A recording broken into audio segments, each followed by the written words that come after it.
Syukran, jazakumullah khairan. Assalamualaikum warahmatullahi wabarakatuh Ustadz. Waalaikumsalam. Saya Asep. Mohon maaf, Kang Asep inilah yang sudah punya ikatan sedunia. Abdul Somad belum ada persatuannya, Asep udah ada. Dari Pondok Sabilul Mu'tadin mengenai perbedaan al-ghais dengan al-matar. Apa beda ghais dengan matar? Ketika Nabi sedang khutbah, tiba-tiba datang seorang laki-laki Arab Badui, halakatil amwal. Ya Rasulullah, ternak-ternak saya di kampung sudah mati, kering kerontang, kebun saya juga mati, tolong doa supaya turun hujan.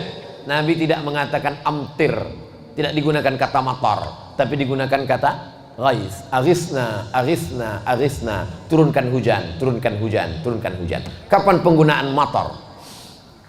Fasa'a matarul munzarin, seburuk-buruk air yang turun sebagai azab.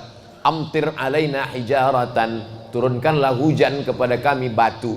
Jadi dari dua penggunaan tadi, kalau ghais itu untuk hujan sebagai rahmat, kalau matar itu biasanya digunakan untuk sebagai laknat. Mudah-mudahan yang turun kepada kita hujan rahmat, bukan hujan laknat. Pertanyaan anak pesantren tuh ya begini, berkualitas, bergizi dia. Bagaimana dengan agama selain Islam yang awalnya tidak percaya pada Tuhan Esa, tapi ketika hendak meninggal mereka mengucapkan syahadat atau percaya adanya Tuhan, dan Tuhan itu Esa. Kata Imam Fakhruddin Ar-Razi, malaikat maut di keningnya tertulis la ilaha illallah. Supaya apa? Supaya semua orang yang tidak bertauhid pada saat dia mati, pas ngelihat kening malaikat maut, dia baca la ilaha, dan tidak perlu menggerakkan mulut. Kalau nyebut Bang Haji tetap menggerakkan mulut, bolot. Tapi kalau menyebut la ilaha illallah nggak perlu menggerakkan mulut, la ilaha. Kenapa? Karena saat sakratul maut itu berat, maka ditulis saking inginnya Allah, wala tamutunna illa wa antum, jangan mati melainkan dalam keadaan muslim. Makanya ketika sholat kita katakan inna salati wa nusuki wa mahyaya wa mamati lillahi rabbil alamin la syarika lahu wa bidzalika umirtu wa ana minal, saya ingin mati muslim. Tapi kenapa kalau mati muslim, kenapa orang muslim itu mesti bersyahadat disaksikan orang ramai di masjid? Supaya jenazahnya bisa diurus, fardu kifayah, dimandikan, dikapankan, disolatkan, dikuburkan. Kenapa karena nggak bisa mandi sendiri. Nah, kan dikapankan, dimandikan, disolatkan. Bapak Ibu semuanya, selesai sholat Jumat ini jangan pulang. Kita tunggu ada yang mau syahadat masuk Islam. Saudaraku, sesungguhnya yang bersaksi ini adalah semua yang hadir. Gunanya untuk apa? Kalau tiba-tiba dia mati, jenazahnya jangan diurus keluarganya, tapi diurus umat Islam. Kalau sudah masuk Islam, jangan cuma dikasih kain sarung, tapi dimasukkan dalam mu'allab center supaya dikontrol ibadahnya. Saya kalau mensyahadatkan orang, saya nanya, ini yang bertanggung jawab nemanin dia ngaji siapa? Jangan sampai dia rusak akidah. Kita bertanggung jawab di hadapan Allah Subhanahu wa taala. Tapi seandainya dia bersyahadat menjelang matinya itu, maka insya Allah dia husnul khatimah. Allahumma khtim lana bi husnil khatimah. Ustadz, gimana supaya kita husnul khatimah? Istiqomah. Gimana supaya kita istiqomah? Berjamaah. Apa nama jamaahnya? MPP. Setelah berjamaah, insya Allah istiqomah. Kalau sudah istiqomah, pasti husnul khatimah. Apa nama jamaahnya? Sabilul Muhtadin. Apa nama jamaahnya? Bikers subuhan. Zuhur nggak sholat, salah. Assalamualaikum WRWB warahmatullahi wabarakatuh. Ustaz. Semoga Allah SWT subhanahu wa ta'ala selalu memberikan kesehatan dan dilancarkan segala rezekinya hingga akhir hayat. Amin.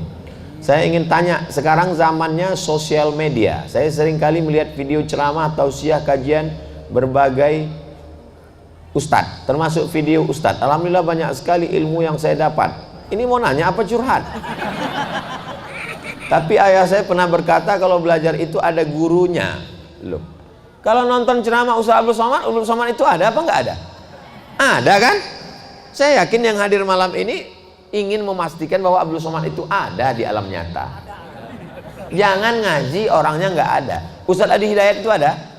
Ada. Gus Baha itu ada? Ada. Buya Yahya itu ada? Ada. Ngajilah yang orangnya ada. Upin Ipin ada? Saya belum ketemu. Tapi ayah saya bilang katanya belajar agama itu harus ada gurunya, harus bersanad untuk dipertanggungjawabkan kelak. Kalau kata gurunya, saya ijazahkan kitab yang saya kaji ini kepada kamu semua, maka walaupun melalui YouTube ijazahnya diterima. Maka kita bilang qabiltu ajaztukum jami'a marwiyati wa muallafati wa muhadarati. Aku ijazahkan semua ilmu-ilmu yang selama ini kuajarkan, semua kitab-kitab yang kutulis, semua ceramah-ceramah, tausiah-tausiah, zikir-zikir, hadis-hadis, ijazah ammah. Jawabannya qabiltu, aku terima. Bagaimana hukumnya atau pendapat Ustadz tentang hal tersebut? Iya, mesti berguru, gurunya mesti ada, dan gurunya mesti ahlus sunnah wal jamaah. Jangan berguru kepada Syiah, jangan berguru kepada Khawarij, jangan berguru kepada Murji'ah, jangan berguru kepada sekuler, jangan berguru kepada liberal, jangan berguru kepada agnostik, jangan berguru kepada ateis. 3. Akidahnya ahlus sunnah wal jamaah, fikihnya bermazhab. Kita di Indonesia mazhab Syafi'i dengan tetap menghormati mazhab Hanafi, Maliki dan Hambali. Bertasawuf, berakhlak sunni, bukan falsafi, seperti Imam Junaid Al-Baghdadi dan Imam Al-Ghazali, Ihya Ulumuddin. Para habaib kita, dari Habib Umar bin Hafiz yang ada sekarang sampailah kepada para habaib kita yang ada di Indonesia ini. 3. Akidahnya Asy'ari, Sunni, fikihnya Syafi'i, tasawufnya Imam Abu Hamid Al-Ghazali. Satu lagi Pak Ustadz, ya, saya ada orang yang memiliki hobi olahraga pencak silat. Doakan saya semoga hobi saya bisa bermanfaat bagi agama. Bagus. Coba kalau Ustaz Abdul Somad pencak silat, mana berani bazar-bazar ngejek, patah-patah ginjalnya. Bernilai ibadah di mata Allah. Doakan saya juga semoga saya bisa tembus pelatnas dan juara nasional serta internasional. Di akhir majelis kita doakan semuanya, mudah-mudahan semuanya yang kesulitan-kesulitan dimudahkan Allah. Yang belum ketemu jodoh ditemukan dengan jodoh yang soleh solihah. Yang bilang amin yang belum nikah aja. Anak-anaknya anak-anak yang soleh dan solihah, mati dalam keadaan husnul khatimah. Nanti di akhir majelis kita berdoa semua. Ini kertasnya lebar, pertanyaannya dikit. Bagaimana caranya kita membayar utang? Ya bayar aja. Kalau orangnya sudah tidak tahu kemana, tanya Google. Dengan siapa membayarnya Pak Ustadz? Atau dilupakan aja? Pertama cari ahli warisnya. Ahli warisnya sudah tidak ada satupun ditemui. Pertama hitung berapa utangnya. Utangnya 100.000, tahun berapa? Tahun 80. 100.000 tahun 80-an itu emasnya berapa gram? 1 gram. Berarti bayarnya tahun 2022 bukan 100.000, tapi pakai 1 gram emas. Karena yang stabil itu adalah emas. Makanya nikah maharnya pakai emas. Kalau pakai mukena nggak stabil, lapuk. Bagi yang belum nikah, yang udah apa boleh buat, terima aja lah mukena itu. Kalau tahun 80 1 gram emas, bayarnya di tahun 2022 juga 1 gram. 1 gram emas sekarang 1.100.000 atau berapa gitu. Tapi karena kita udah lama kenal ya udah 1 juta aja. Bayar 1 juta, serahkan ke lembaga yang dinikmati umat, bukan dinikmati personal. Serahkan ke lembaga yang dinikmati umat. Di mana itu lembaga yang dinikmati umat? Pondok Pesantren Sabilul Muhtadin.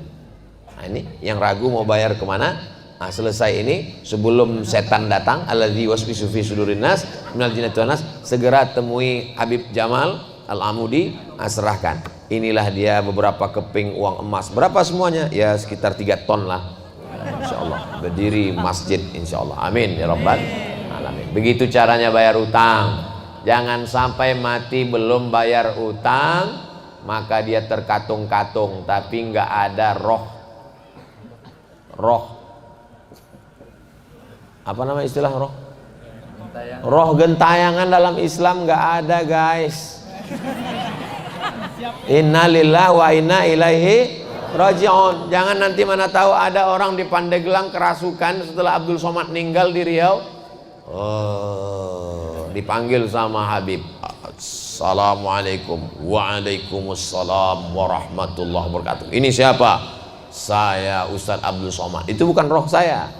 Roh sudah kembali menghadap Allah Subhanahu wa taala. Lalu itu siapa? Itu adalah jin qarin. Karena setiap manusia yang lahir itu didampingi oleh jin qarin. Jinnya ikut makan dengan dia. Itulah maka baca doa Allahumma barik lana fi ma razaqtana wa qina azabannar. Jinnya enggak ikut. Itulah maka masuk WC Allahumma inni a'udzubika minal khubuthi wal khaba'is. Dia enggak ikut. Itulah makanya sebelum jalan bismillah tawakkaltu 'ala Allah la haula wala quwwata illa billah. Jinnya enggak ikut. Itulah makanya sebelum tidur bismika Allahumma ahya wa amut, supaya enggak ikut. Itulah makanya sebelum hubungan kelamin dibaca doa, jangan supaya dia ikut berkontribusi 25%. Nah, kitanya mati, jin qarinnya nggak mati, dan dia ikut dulu perjalanan dakwah Abdul Somad itu. Ketika ditanya, kalau memang betul kamu Abdul Somad, di manakah kamu pada malam 18-19 Agustus? Saya sedang berada bersama MPP di majelis pesantren Sabilul Muhtadin. Ini Ustaz Abdul Somad? Bukan. Kalau orang berilmu dia tahu. Ini adalah jin qarin yang belum mati. Orangnya sudah mati, tapi dia tetap hidup. Nah, mudah-mudahan kita dijaga dari gangguan-gangguan ini insyaallah. Ala hazihi niyah wa kulli niyatin salihah. Al-Fatihah.